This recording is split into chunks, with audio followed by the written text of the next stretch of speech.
Sebuah ruangan tersembunyi berbau busuk, diselimuti kegelapan, bukti bahwa ruangan itu sudah lama tidak tersentuh oleh manusia.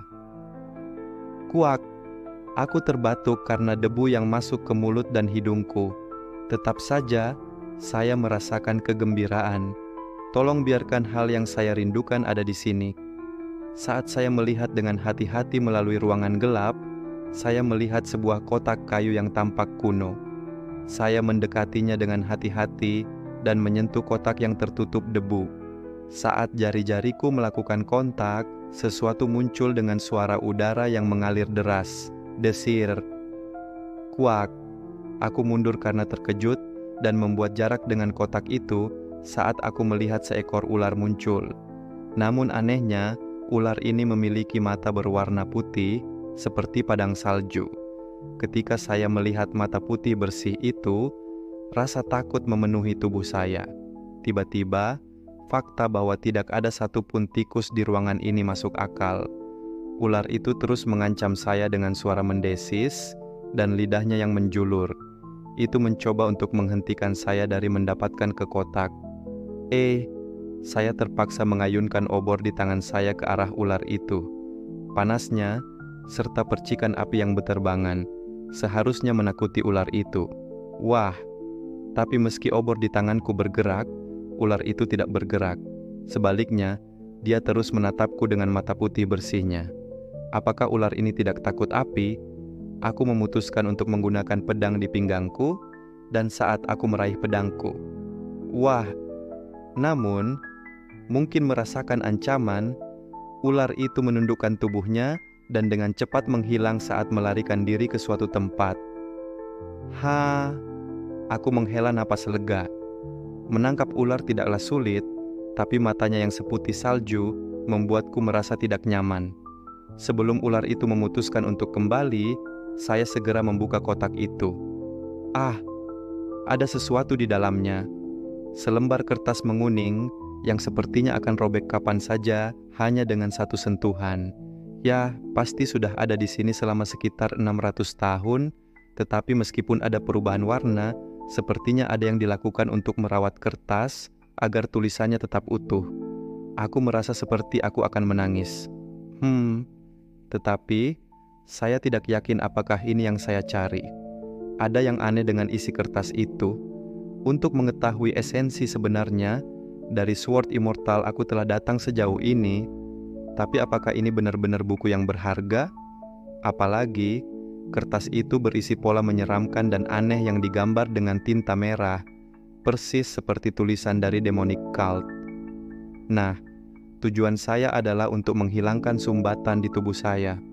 Dengan begitu, aku bisa kembali menjadi anak dari klan bangsawan, alih-alih tetap menjadi mata-mata. Bahkan jika saya diperlakukan seperti sampah saat itu lebih baik daripada hidup seperti mata-mata sekarang dengan ketakutan dan kekhawatiran setiap saat. Yang harus saya lakukan hanyalah memanggil tetua baik Wei Hyang dan kepala Balai Naga Kuning, Mo Yong-su. Tapi ada pekerjaan yang harus dilakukan sebelum saya melakukan itu. Aku menarik sesuatu dari lenganku. Itu adalah pil berukuran sekitar 2 inci, dibuat melalui metode khusus. Aku kesal. Ada retakan pada pil. Pasti sejak aku terpeleset saat mendaki tebing. Untungnya, pil itu tidak pecah.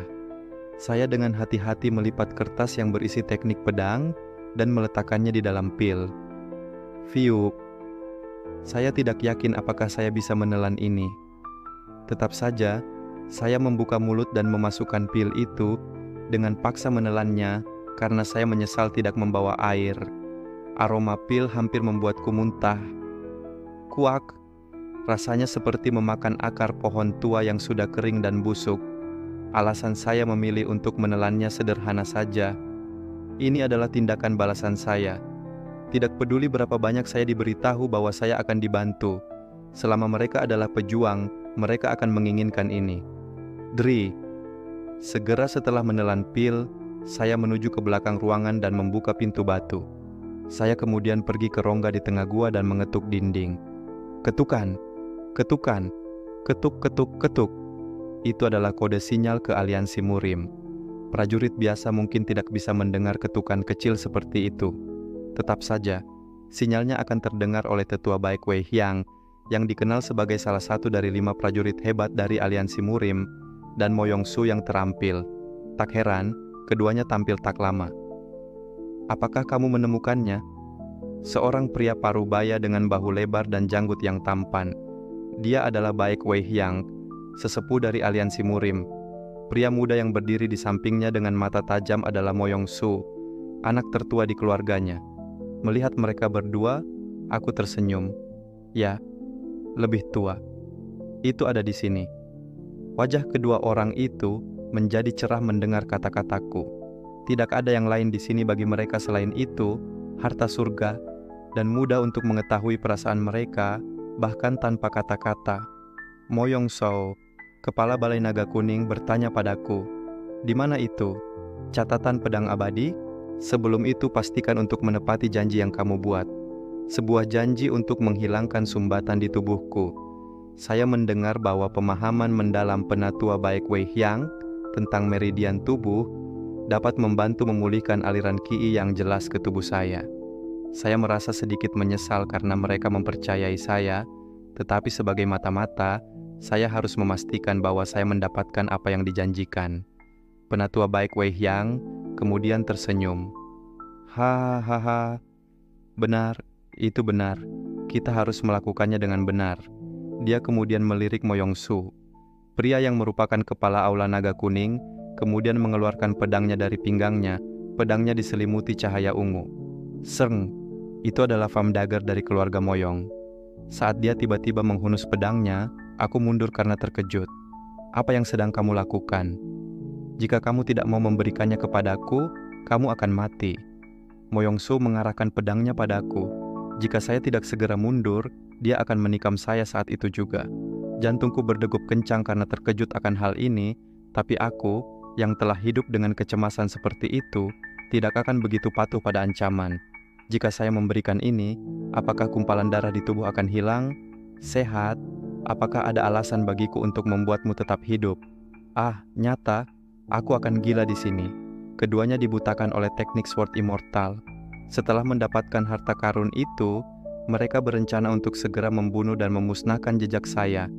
Apakah kamu akan melanggar keputusan bahwa kamu tidak boleh menuruti perasaan atau keserakahan pribadimu untuk misi aliansi Murim? Penatua baik Wei Hyang menertawakan kata-kata itu. Tidak ada yang akan tahu, jadi apa gunanya itu? Jika aku mati, apa masalahnya jika seorang mata-mata mati? Sebaliknya, Tuhan akan memuji kita karena menangani mata-mata tanpa menimbulkan masalah. Sial, inilah mengapa orang tidak bisa dipercaya. Mereka akan menunjukkan bahwa mereka hanya dipaksa untuk membunuh seorang mata-mata dengan cara ini dan menggunakannya sebagai pertahanan mereka. Bagaimana jika aku tutup mulut? Apakah Anda lupa bahwa bukan hanya Anda, tetapi ada prajurit lain yang dikirim ke sini? Ini adalah situasi di mana Anda akan melawan seluruh aliansi. Orang-orang sudah mencari di tebing, dan mereka akan segera menemukan bahwa ada sebuah gua di sini dan menyimpan harta karun itu. Mendengar kata-kata itu, mata Mo Yong-su berkibar ragu. Tapi tetua baik Wei Hyang tetap tidak terganggu. Sepertinya kamu ingin menggunakan kepalamu, tapi itu tidak akan berhasil. Dan Anda tahu ini bukan situasi di mana siapapun akan bertarung secara terbuka. Tak, harta karun itu tersembunyi di salah satu dari banyak ruangan tersembunyi. Jangan mencoba untuk terlalu memikirkannya. Kami selalu bisa mengatakan, Anda mencoba menipu kami dan menyembunyikan tubuh Anda di sini. Saya kehilangan kata-kata. Aku mencoba berpikir, tapi tidak bisa. Alasannya sederhana. Apakah menurutmu penatua ini tidak akan melihat melalui ini? Baik Wei Hyang tersenyum. Sial, pada saat yang tepat ini, kerugian terbesar saya adalah bahwa saya hanyalah seorang pejuang kelas 3 tanpa ki internal. Bahkan jika seseorang dengan sengaja mencoba menyelidiki siapa yang berada di ruangan ini, mereka tidak akan mengenalku. Ini akan menjadi 2 kali lebih sulit karena seorang penatua terlibat. Kita hanya bisa mencabik-cabiknya. Lebih tua. Hehehe. Mo Yong-su tersenyum. Sekarang, Penampilannya lebih mirip dengan pria serakah. Tidak ada yang bisa dilakukan. Gedebuk. Saya berlutut dan memohon untuk hidup saya. Tolong selamatkan aku. Aku akan tutup mulut seumur hidupku. Untuk membunuh prajurit kelas 3 sepertiku. Kamu membacanya kan? Kamu membacanya kan? Teknik pedang. Saya tidak bisa berkata apa-apa. Jika saya belum membacanya, bagaimana saya tahu bahwa rekaman itu benar? Hal yang paling disayangkan adalah sama sekali tidak ada apapun dalam catatan itu yang bahkan bisa disebut istimewa. Itulah alasan lain mengapa kamu harus mati. Tetapi saya, Puk, itu adalah momen yang selalu dikhawatirkan hatiku. Pedang Moyongso menembus dadaku. Benar, orang-orang ini tidak pernah berniat menyelamatkanku. Batuk, darah mengalir dari mulutku, dan aku jatuh ke tanah seperti boneka yang benangnya terpotong. Sejak saya diberi misi ini, aliansi Murim dan yang lainnya telah memutuskan nasib saya. Tubuhku mulai kehilangan kekuatan saat pikiranku mengembara. Untuk mati seperti ini, potong perutnya. Penatua baik Wei Hyang berkata dengan santai, apakah orang ini mengira aku adalah babi yang perutnya bisa dibelah dengan mudah? Ya, tetua. Moyongsu mencabut pedangnya dari dadaku dan menusukkannya ke perutku. Kuak! Aku bisa mendengar suara sesuatu yang hancur di dalam perutku. Ini, Moyongsu sepertinya tahu tentang pil yang kutelan. Dia juga pasti merasakannya, jadi dia berusaha mengeluarkan pil itu dengan cepat dari perutku. Dia pasti takut asam di perutku akan menghancurkannya. Itu dulu. Wah, suatu hal yang aneh sedang terjadi. Energi panas naik di perutku, dan api biru membumbung tinggi dari dalam. Bingung, pria itu melangkah mundur. Gambar, apa yang sedang kamu lakukan? Keluarkan dari perut. Iya. Mendengar teriakan baik Wei Hyang, dia mencoba mendekat lagi, tapi sia-sia. Tiba-tiba, seluruh tubuhku dilalap api, tapi itu aneh. Ini seharusnya menyakitkan, tapi ternyata tidak. Apakah karena tubuhku sekarat? Kotoran. Mengapa apinya tidak padam? Moyongsu mengutuk sementara aku secara bertahap tidak bisa mendengar apa-apa. Saat pikiranku mempertimbangkan kematianku yang akan datang, aku mulai menyesali segalanya. Mengapa saya menjalani hidup saya seperti ini? Saat mataku berangsur-angsur dilalap api biru, berubah menjadi putih, dan kemudian sesuatu yang basah menutupi tubuhku. Apakah seseorang menuangkan air untuk memadamkan api? Sensasi itu mengejutkanku, menyebabkan tubuhku melompat. Begitu saya bangun, saya ingat sesuatu yang basah menutupi tubuh saya, dan saya melihat tangan dan kaki saya. Saya baik-baik saja. Bahkan perut saya tidak memiliki luka yang terlihat. Aku tidak tahu apa yang baru saja terjadi. Kiduk, suara tawa. Ketika saya melihat ke atas, saya melihat dua anak laki-laki berjubah sutra warna-warni, keduanya berusia sekitar 15 tahun, menatap saya dan tertawa.